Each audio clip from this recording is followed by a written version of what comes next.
Proverbios capítulo 28. Proverbios capítulo 28.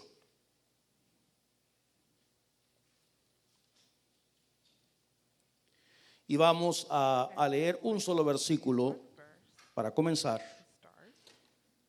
Después de eso vamos a leer unos 40 más, pero ahorita solo este. Versículo 13.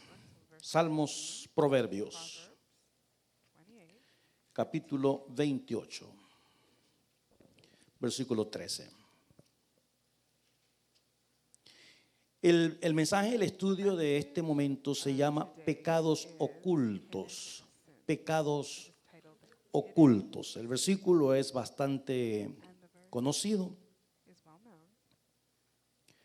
Dice la palabra: el que encubre sus pecados, ¿qué dice la Escritura? No prosperará, mas el que los confiesa y se aparta alcanzará misericordia. Vamos a repetir todos juntos este versículo, por favor. El que encubre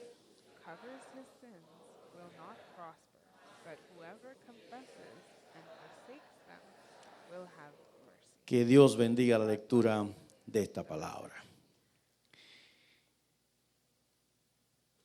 Somos pecadores. Y aún los creyentes vamos a morir pecando.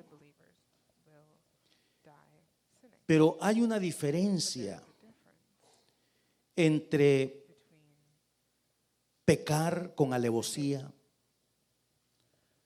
pecar con intención y permanecer dentro de ese pecado,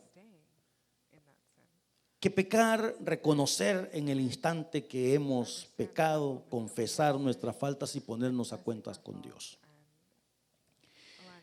Una cosa sí nos enseña la palabra, y es que el pecado produce vergüenza. Adán y Eva pecaron y se escondieron de Dios. Según ellos, Dios iba a decir: ¿y dónde se han metido estos? Por naturaleza, los seres humanos tratan de esconder lo malo. El texto que tenemos aquí enfrente dice que el que encubre sus pecados no va a prosperar.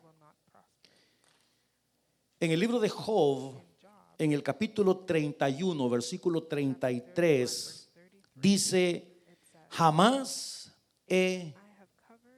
estamos en 31, 33. Bueno, si encubrí como hombre mis transgresiones, escondiendo en mi seno mi iniquidad. Veamos la otra versión donde comienza: jamás he ocultado. Nueva traducción viviente, no, en inglés no. Anyways, bueno, hay una versión, disculpe, no la puse acá, que dice: jamás he ocultado mi pecado como el común de la gente, ni he mantenido mi culpa en secreto. Pero fíjate que interesantemente, la versión de la Biblia de las Américas dice así: ¿acaso he cubierto mis transgresiones como Adán? Dice la Biblia de las Américas. ¿Acaso he encubierto mis transgresiones como Adán, ocultando en mi seno mi iniquidad? Es decir, Job dice: mira, Señor, yo no he encubierto nada. Mi pecado yo lo he confesado delante de ti. El versículo claramente nos dice varias cosas. En primer lugar, que el que encubre sus pecados no prosperará. Mire, hermano, tenemos que echar un vistazo a nuestro interior. Tenemos que revisar nuestra vida. Y es muy probable que usted diga: bueno, la verdad, pastor, que yo no estoy cubriendo ningún pecado, para nada. Pero echemos un vistazo, porque pecados son todos. Por ejemplo, el pecado de resentimiento, por decir algo. ¿Será que usted tiene resentimiento contra alguien? Y ese resentimiento lo ha venido guardando y ya se ha convertido en amargura. Claro, el pecado primeramente hay que reconocerlo. Hay que entender que uno ha fallado. Hay que entender que uno lo tiene en el corazón. Hay que entender que uno lo tiene en el alma. La vanidad. El pecado que sea. Usted ha estado metiendo las manos donde no debe. Me acuerdo que hace muchísimos años había un hermano, un diácono, por cierto, un diácono, que a la hora de pasar la ofrenda metía la mano en la ofrenda y sacaba dinerito de la bolsa de la ofrenda. Y el día que se le descubrió haciendo eso, se habló con él y resulta que él en la cartera tenía una lista bien larga, por cierto, de todas las cantidades que él había tomado de la ofrenda. De todas las cantidades. Y a la hora que se le confrontó, él dijo: no, es que yo sé que esto está muy mal, yo sé que esto no está bien, yo sé que esto, yo sé que lo otro, pero yo le he dicho a Dios que esto es un préstamo. Imagínense, con Dios habló que eso era un préstamo. Y cuando él iba a comenzar a pagar, ¿verdad? Es decir, ¿qué cosa escondemos en el corazón? Que sabemos que no está bien delante de Dios. ¿Qué cosa escondemos? Lo que sea. Cada quien viéndose en el espejo espiritual. ¿Será el orgullo? ¿Será la soberbia? ¿Qué personas ya le dijeron a usted que porque es tan orgulloso? Que porque usted es tan soberbio y usted... Yo así soy y qué. ¿Qué pecado está ocultando usted? ¿Será que es una enemistad? ¿Usted tiene algo contra alguien y no está en paz? Cuando la Biblia dice que debemos estar en paz, ¿con cuánta gente? Con todos. Y eso incluye a todo el mundo, hasta la suegra. Los incluye a todos. ¿Qué pecado? ¿Alguna relación inapropiada? ¿Alguna noviecita que tiene usted por ahí con privilegios? ¿Algún amigo o amiga casual? No, pues cada vez que nos vemos echamos una canita al aire y ya se está quedando pelón usted de tantas canitas al aire.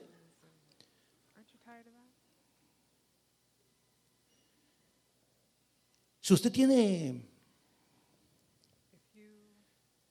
conocimiento y usted sabe que dentro de su interior hay ciertos sentimientos equivocados, situaciones que no deben ser, que son pecado.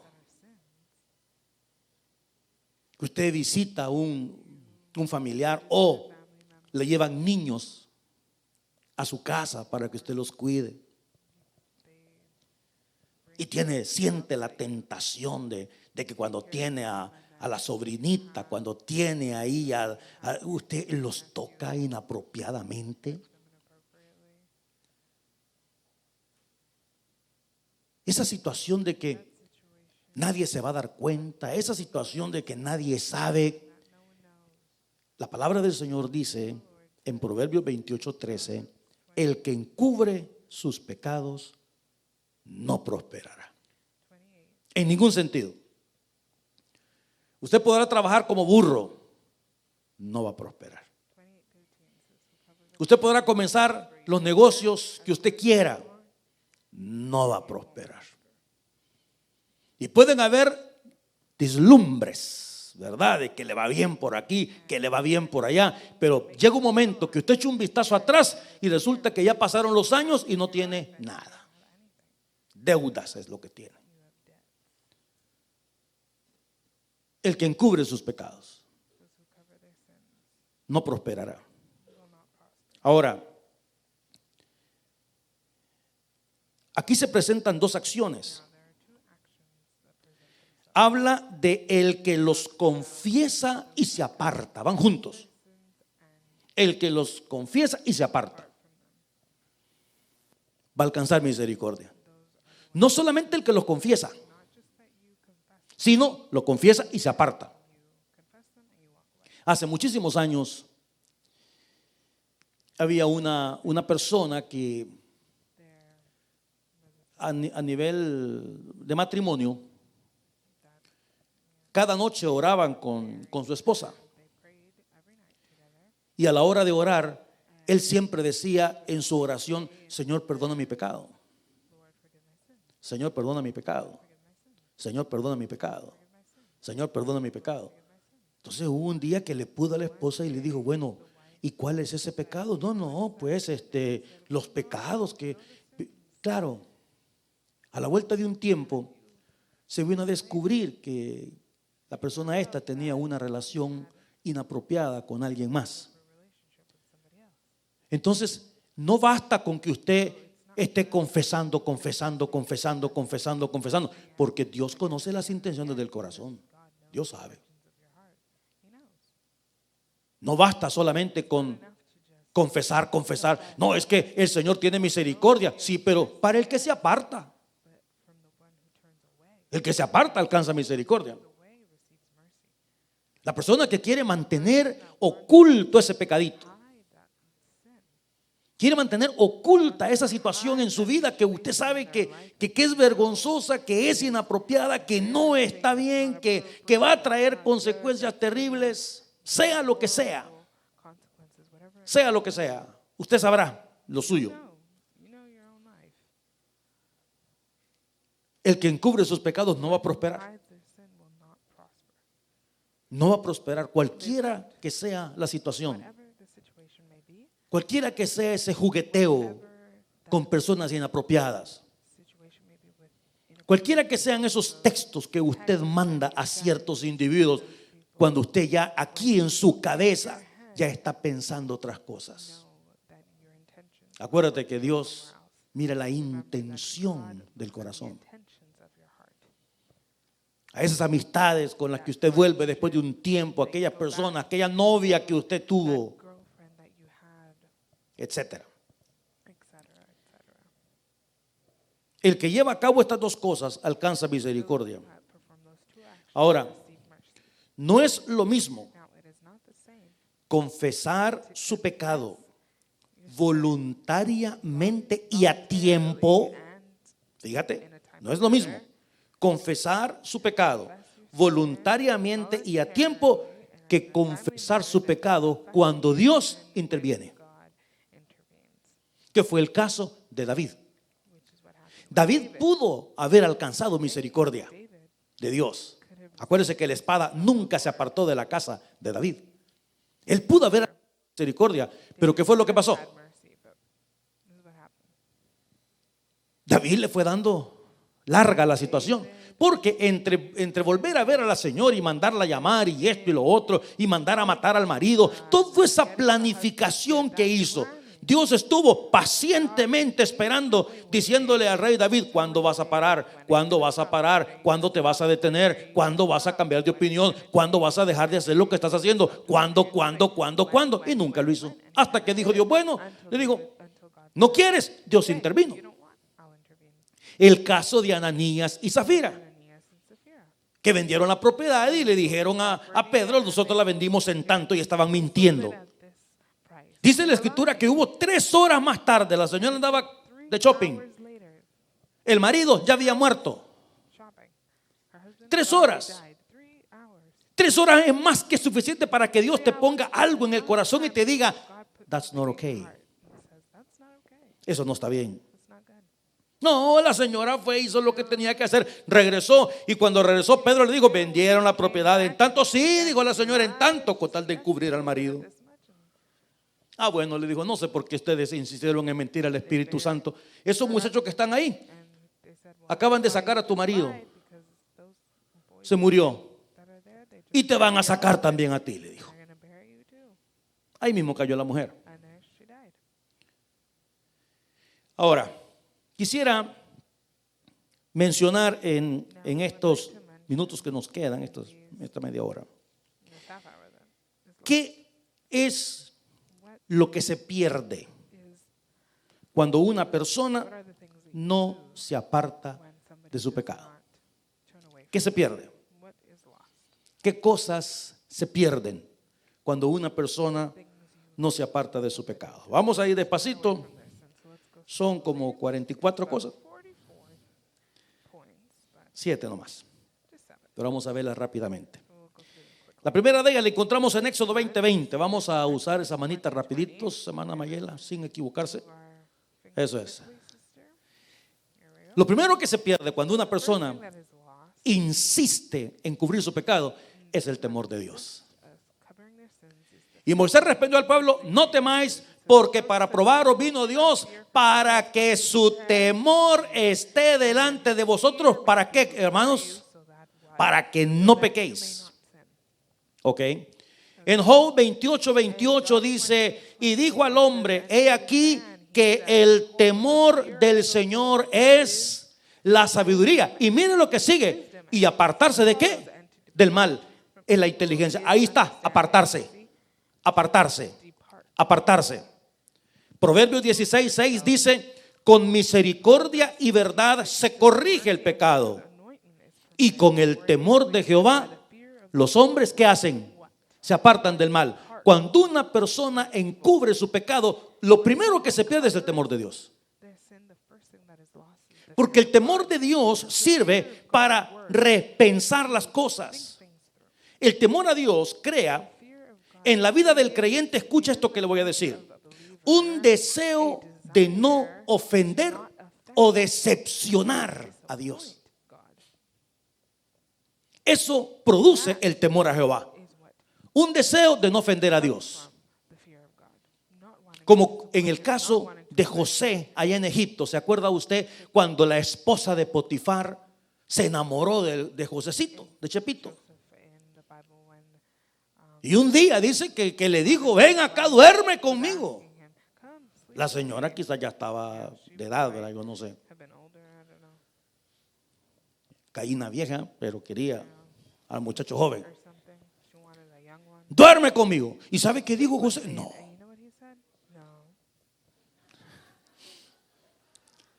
No, digo, yo no voy a hacer eso. Yo no voy a ofender a Jehová. Ese es el temor de Dios. Y cuando una persona cubre su pecado, oculta su pecado o no le molesta su pecado, se pierde el temor a Dios. Y si pierdes el temor a Dios, quiere decir que vas a vivir como vive cualquier persona que no lo conoce.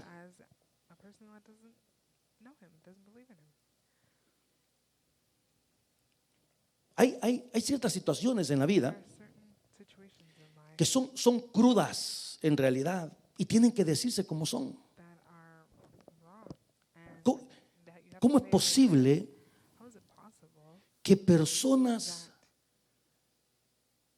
inteligentes, cómo es posible que cristianos, que creyentes puedan cometer estupideces tan grandes? Y la respuesta es porque se pierde el temor de Dios.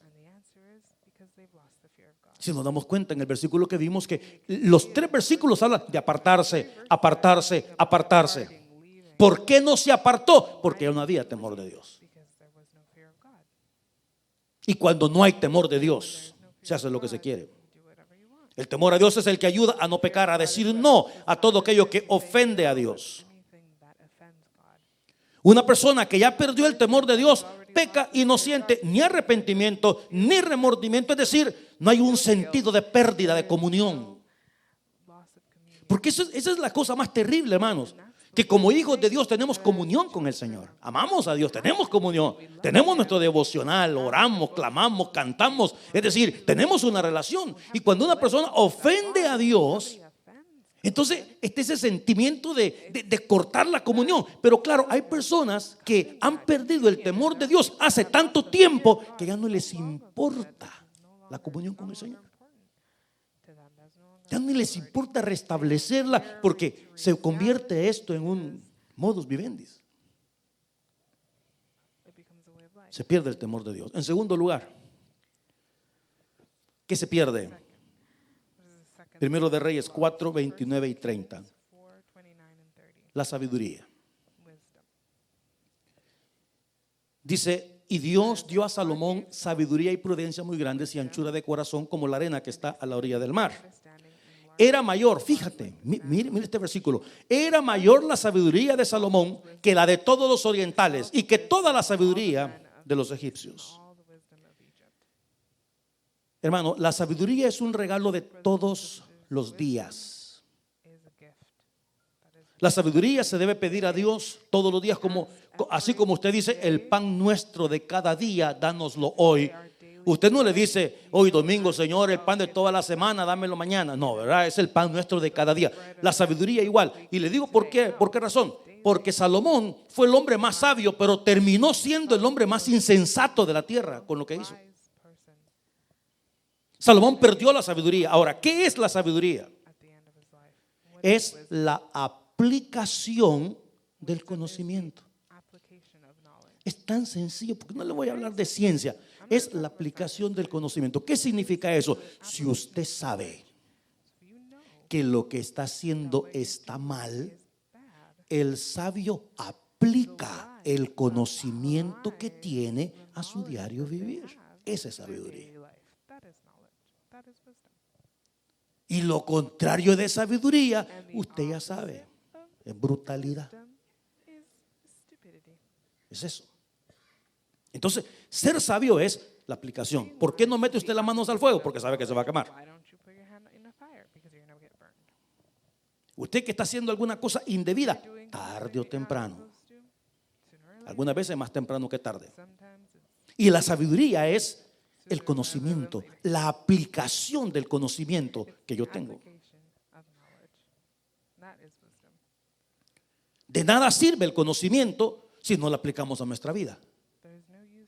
Y los creyentes no tenemos excusa porque tenemos conocimiento. A eso venimos a la casa del Señor. Para eso nos sentamos aquí enfrente, para adquirir conocimiento. Ahora, la sabiduría también es comparada con personas que tienen ciertas cualidades. Por ejemplo, la Biblia dice en el caso de la mujer que la mujer sabia edifica. Lo contrario de la mujer sabia, ¿qué es? Destruye.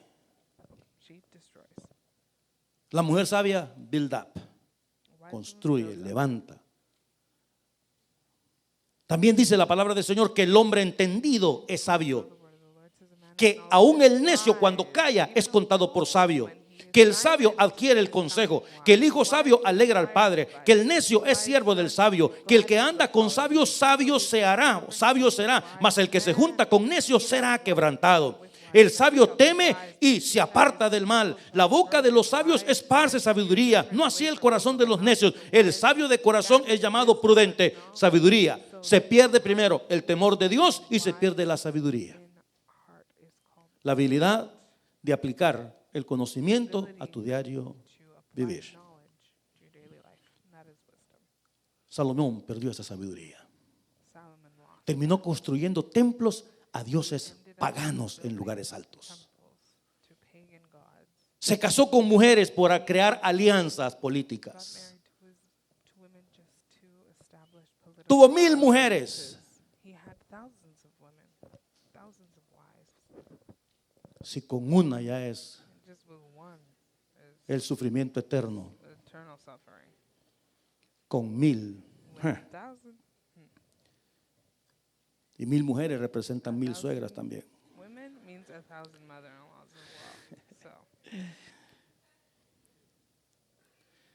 Tercer lugar, tercera cosa que se pierde.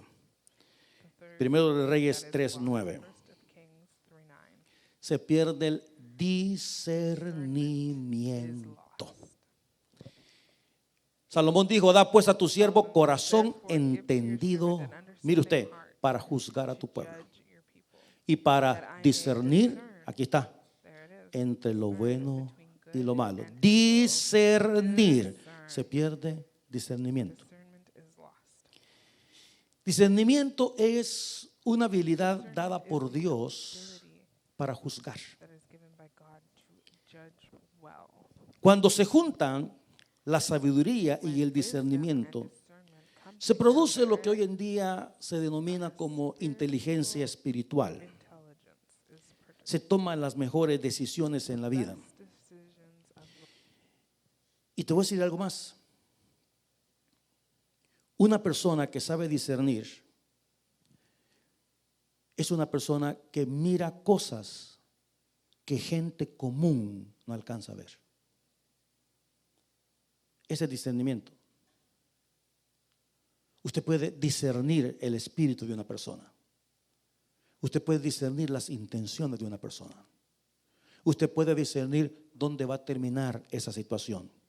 Usted puede discernir qué individuo, qué persona le va a traer daño a usted. Usted puede discernir que una situación que está pasando ahorita en su vida va a traer consecuencias para sus hijos, va a traer consecuencias para su familia, va a traer consecuencias para su negocio, va a traer consecuencias para su iglesia.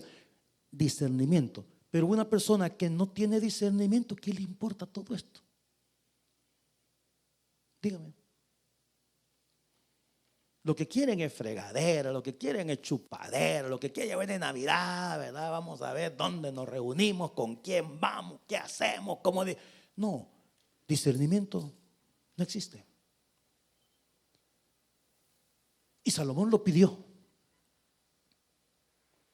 pero se pierde el discernimiento espiritual. Yo sé que muchos de nosotros hemos tenido que pagar consecuencias terribles por haber tomado decisiones equivocadas en momentos determinados. Pero el discernimiento espiritual es ese regalo de Dios en tu vida. Es ese regalo de Dios que te ayuda a discernir entre esto está bien, esto está mal, esto conviene, esto no conviene, esa persona es mala noticia. Por más que muestre buenas intenciones, porque Dios te llega. Hay personas, hermanos, que aparentan una cosa pero son otra. Eso lo he visto yo en mi vida por los últimos 50 años. Hay gente que aparenta una cosa y es otra. Y muchos de ellos están pagando crímenes en las cárceles en este momento. Porque nunca aparentaba. Y el día que le dijeron a usted, fulano, mengano, no es posible. Las apariencias engañan.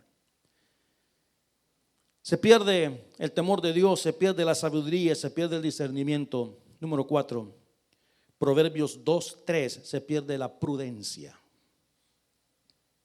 Dice el versículo: si clamares a la inteligencia y a la prudencia dieres tu voz. Ojo con esto, ¿qué es la prudencia?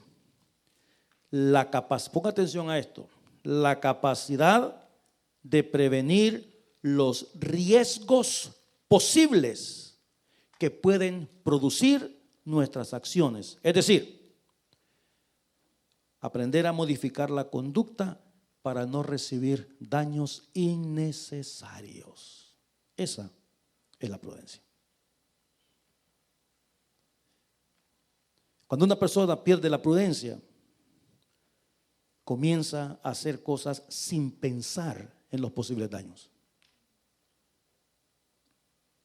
Y usted no pensó que, no, pues yo sí, ¿verdad? Pero como usted ya sabe que uno es dundo. No me diga. Estamos hablando de sabiduría, estamos hablando de inteligencia espiritual, estamos hablando de discernimiento, estamos hablando de prudencia. Las personas comienzan a comportarse de una manera imprudente. Comienzan a hacer cosas que no deberían de hacer. Se presentan en público haciendo cosas que los demás dicen, ¿y usted y qué? ¿Por qué? Porque se perdió la prudencia. Ya no hay más. Número 5, y este es bien importante. Esto es importante y vale la pena que lo tome en consideración. Vamos a ver el Salmo capítulo 38. ¿Sabe qué se pierde? Número 5, la salud. Cuando una persona encubre su pecado, se pierde la salud.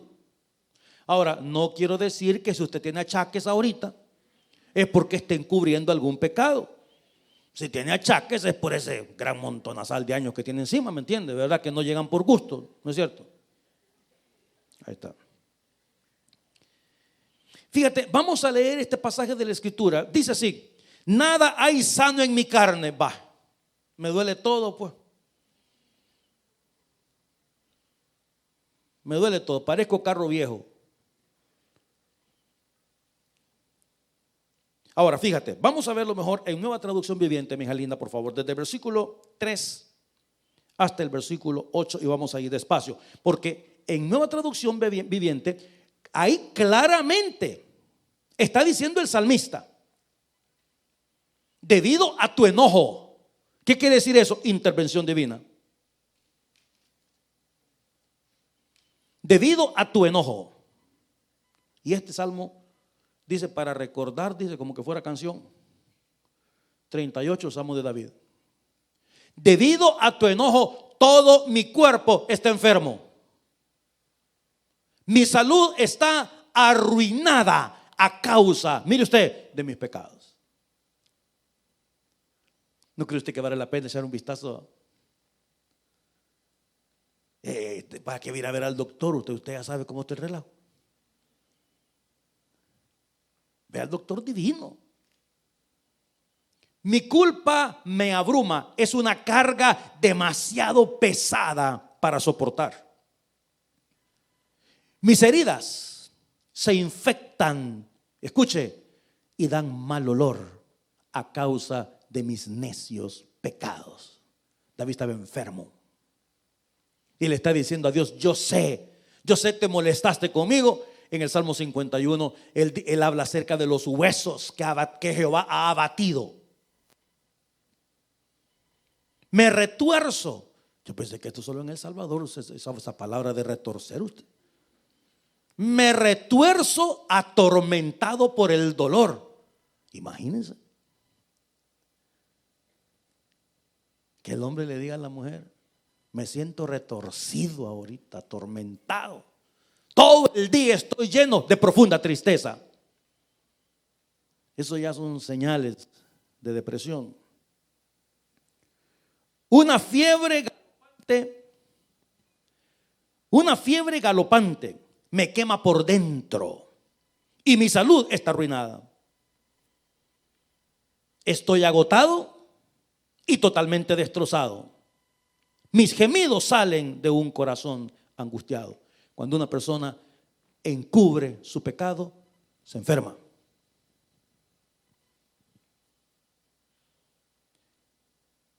¿Estamos bien, hermanos? Lo siento muy, no sé si, pero mero tristones lo veo. No quieren ni toser siquiera para que no vayan a pensar mal, ¿verdad? Fíjate que hasta los que tienen gripe están aguantándose. Ay, hombre.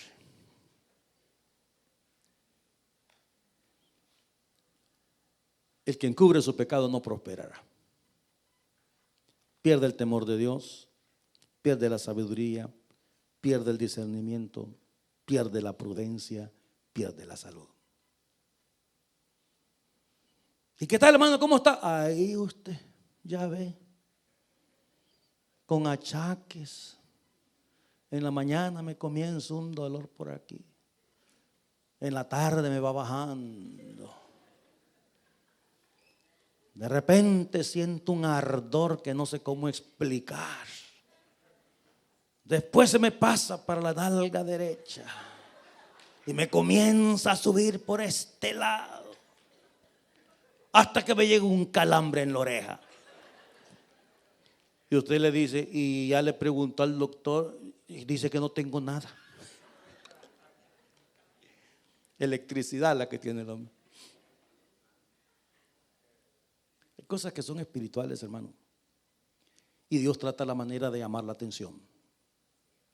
Dios trata la manera de llamar la atención. Se pierde la salud. Número 6. Colosenses 3:15. Se pierde la paz. Y la paz de Dios gobierna en vuestros corazones, a la que se mismo fuiste llamados en un solo cuerpo, y sed agradecidos. Se pierde la paz. En todos mis años de ministerio, de consejería, esto es lo primero que usted puede percibir de parte de una persona. No hay paz en el corazón. Y aquellas personas que hemos experimentado la paz, sabe que es un regalo divino. La paz es un regalo divino. Lástima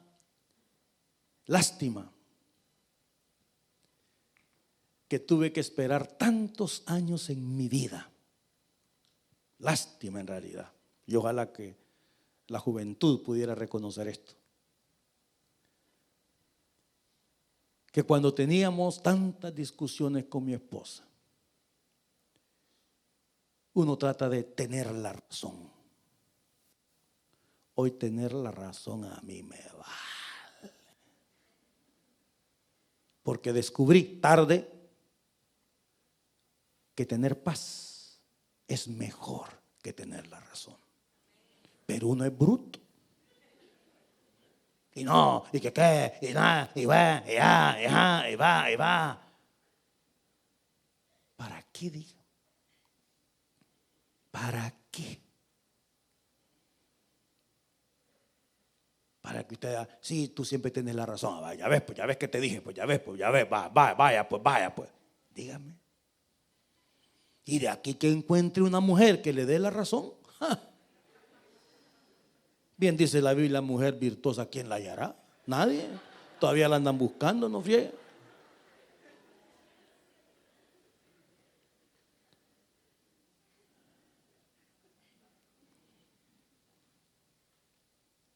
Se pierde la paz.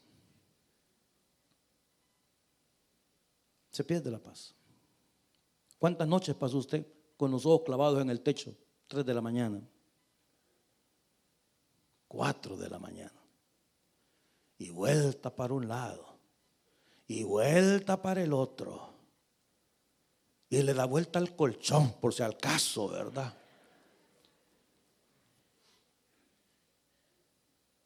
Se pierde la paz. No hay paz.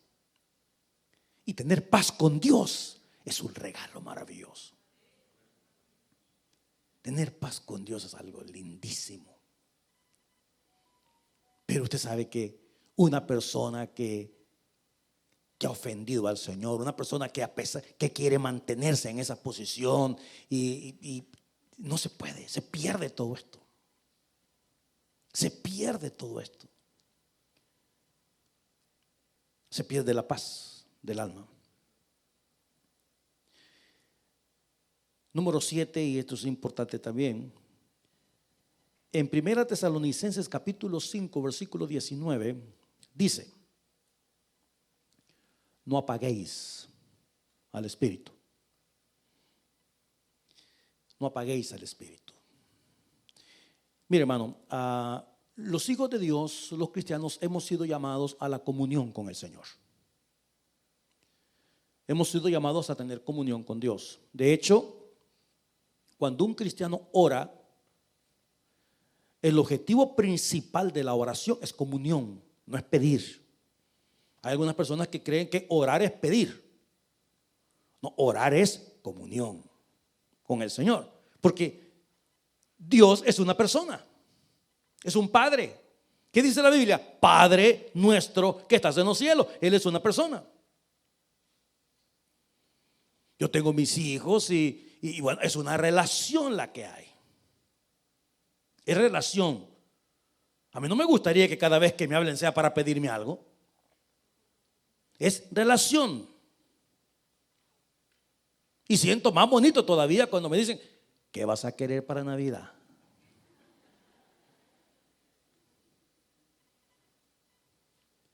Entonces yo humildemente pues le mando una gran lista, ¿verdad? A ver qué cae. Es comunión. Entonces mira, cuando una persona peca contra Dios, ofende a la santidad de Dios, lo primero que sucede es que se corta la comunión con Dios. Se corta. Y si yo no restablezco esa comunión con el Señor inmediatamente, Fíjate que la manera como explican unos comentaristas, el no apaguéis al espíritu es como echar una sábana mojada encima de un poco de agua, de un poco de fuego. Apagarlo de esa forma.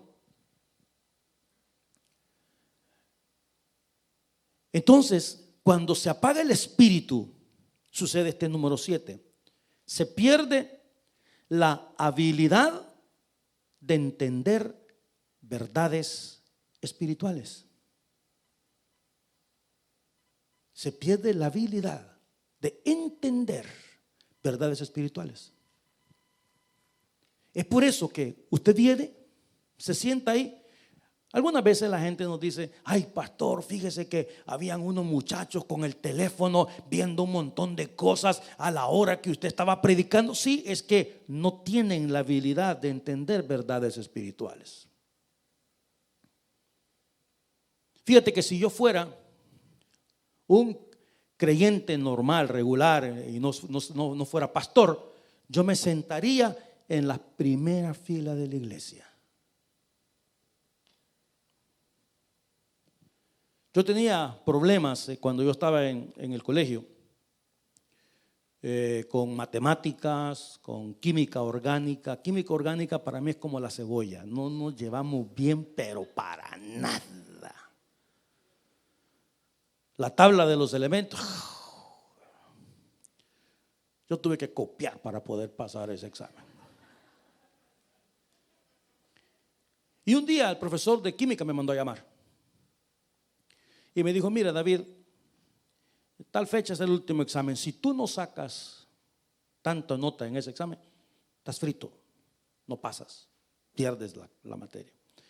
Pero claro, ¿sabe dónde me sentaba yo? Atrás. Pichinte tenía yo, mi cuarto, era con lo que hacíamos las cosas de papel, las tirábamos y como que no hacíamos nada, molestábamos a la. ¿Por qué? Porque es donde la persona se distrae más. Entonces había un muchacho de apellido Alvarenga que era el mejor de la clase, pero el mejor, cuate que agarraba las cosas en el aire. Y yo fui a hablar con él, le dije: papá, fíjate que pasó este profesor, habló conmigo, esto, lo otro, aquello. Entonces me dijo: bueno, pero me dijo, entonces yo te voy a ayudar, pero tengo dos condiciones, dos. La primera, me dijo: quiero que vengas a mi casa por lo menos 2 horas cada día. Y me dijo: un par de días a la semana. Y le dije: pero esa es la hora que yo juego fútbol. Pero esa es la hora que yo miro Rin Tin Tin. ¿Te acuerdas, verdad?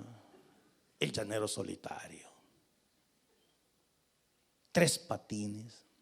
Anyways. Algunos dicen: oh, ¿qué es eso? ¿Cómo no? Y el montón de canas. Y le dije: ni modo, voy. La segunda condición: te quiero sentado en primera fila aquí conmigo, porque él ahí se sentaba.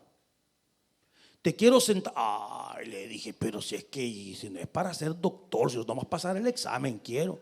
Y me dijo: es cosa tuya. Es cosa tuya. Y lo hice.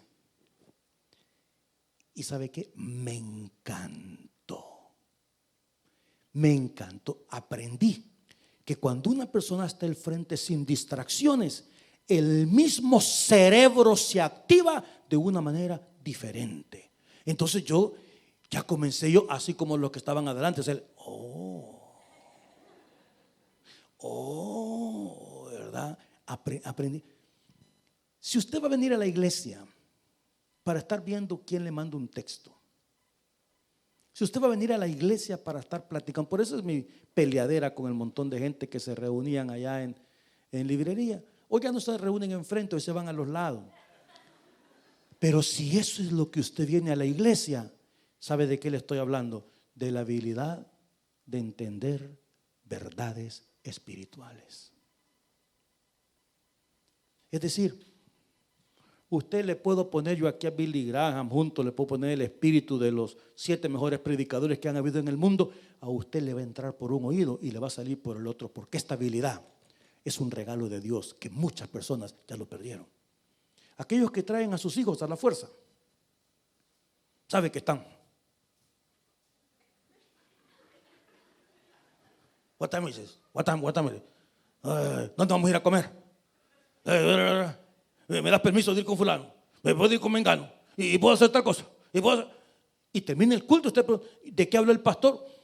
De la Biblia. ¿Qué pasa? No existe la habilidad de verdades espirituales. Y cuando Dios habla, el pueblo debe escuchar. El pueblo debe escuchar. Hay que abrir el oído espiritual. El que encubre sus pecados no prosperará. Y perder el temor de Dios, la sabiduría, el discernimiento, la prudencia, la salud, la paz y la habilidad de entender verdades espirituales, hermano, ¿qué me queda? Por amor de Dios, ¿qué me queda? No me queda nada. Pero si confesamos y nos apartamos, Él es grande en misericordia. Él es grande en misericordia. Entonces esa persona alcanzará misericordia. Bendito Dios, que todos los días podemos comenzar un nuevo día con el Señor, ¿no es cierto? Incline su rostro, oremos al Señor. Padre, te damos gracias por tu palabra en esta hora. Quiero suplicarte, mi Señor, por todas aquellas personas que se identifican con este evangelio, con este mensaje de esta hora. Y te ruego, Padre Santo, que nos ayudes a caminar de la mano contigo, a hacer tu voluntad, a tomar las decisiones necesarias en la vida, cualquiera que sea la situación, cualquiera.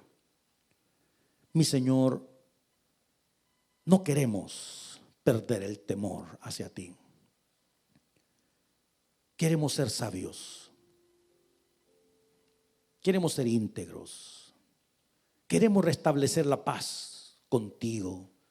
Queremos tener comunión, Padre Santo. Y cuando tú nos hables, queremos estar atentos a tu palabra. Gracias por ese regalo maravilloso de tu gracia, de tu perdón y de tu misericordia. En este día delante de ti, confesamos y nos apartamos de nuestros males, Señor.